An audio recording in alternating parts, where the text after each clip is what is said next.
Tun bayan komawar gwamnan Kano Injiniya Abba Kabir Yusuf jam'iyyar APC ake ta maganganu akan makomar wasu daga cikin manyan mukarraban shi, musamman ma mataimakin gwamnan Kano Comrade Aminu Abdulsalam, wanda ake ganin babban jigo ne a tafiyar Kwankwasiyya, wanda ake ganin yana tsagen injiniya Dr. Rabi'u Musa Kwankwaso, jagoran jam'iyyar NNPP, wadda kuma gwamnan ya fice daga cikinta tare da raba gari a tafiya ta siyasa tsakanin shi da wanda ake ganin shine mai gidansa a siyasa, wato injiniya Rabi'u Musa Kwankwaso. An ga yadda maganganu suka rika biyo baya da hirar da aka yi da shi jagoran jam'iyyar NNPP sanata Rabi'u Musa Kwankwaso, tsohon gwamnan Kano, da irin maganganun da ya yi na nuna cewar gwamnati ta yi masa batulci, har ma ya ayyana ranar da abin ya fara matsayin ranar batulci ta duniya, wanda bisa dukkanin alamu da abin da mutane aka fahimta shine wannan abu bai yi wa tsohon gwamnan Kano sanata Rabi'u Kwankwaso daɗi ba. Ko da yake a bangaren gwamnatin Kano ta bayyana dalilanta na yin haka da kuma wasu tsare-tsare wanda ta ce hakan zai ba ta dama ne domin a samu wasu ayyuka da take son a yi a jihar Kano, wanda waɗannan ayyuka ne da gwamnatin tarayya take yi, amma saboda bambanci da take ganin na jam'iyya ya sa ba a ba su muhimmanci.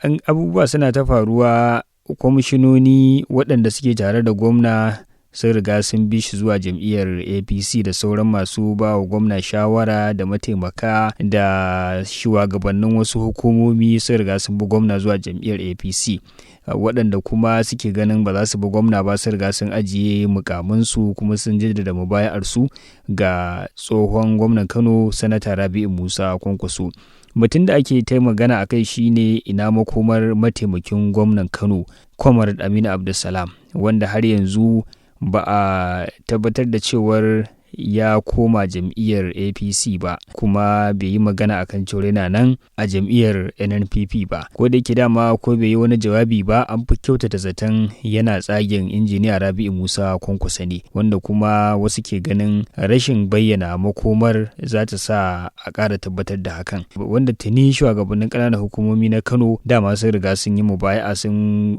mara wa gwamnan Kano baya zuwa jam'iyyar APC, yayin da masu rike da mukamai kuma a hukumomi daban-daban waɗanda suke sha'awar tafiya suka koma su ma jam'iyyar APC, waɗanda kuma suke ganin suna tare da sanata Rabi'u Musa Kwankwaso suka ajiye mukamansu domin su ji da mubaya'a da goyon baya gare shi. Majalisar Dokokin Kano ana ta maganganu cewar akwai batu na tsige shi mataimakin gwamna, wanda labarai suke ta karaɗe shafukan sada zumunta, wasu jita-jita, wani zato da makamantansu. Ana ganin kamar za a iya tsige shi mataimakin gwamnan Kano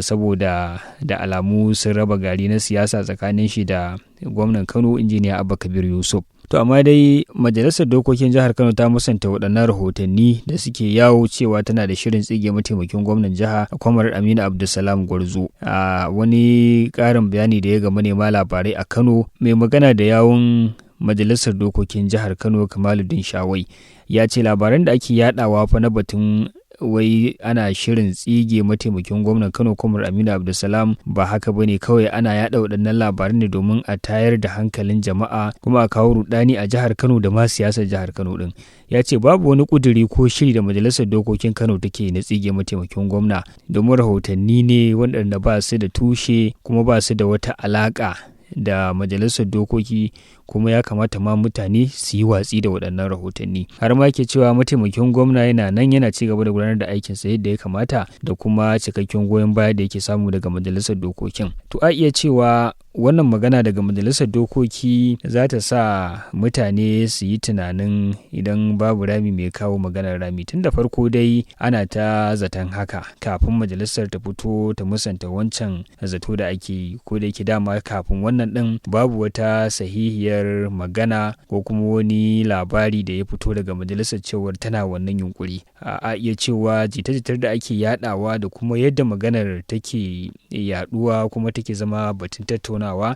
musamman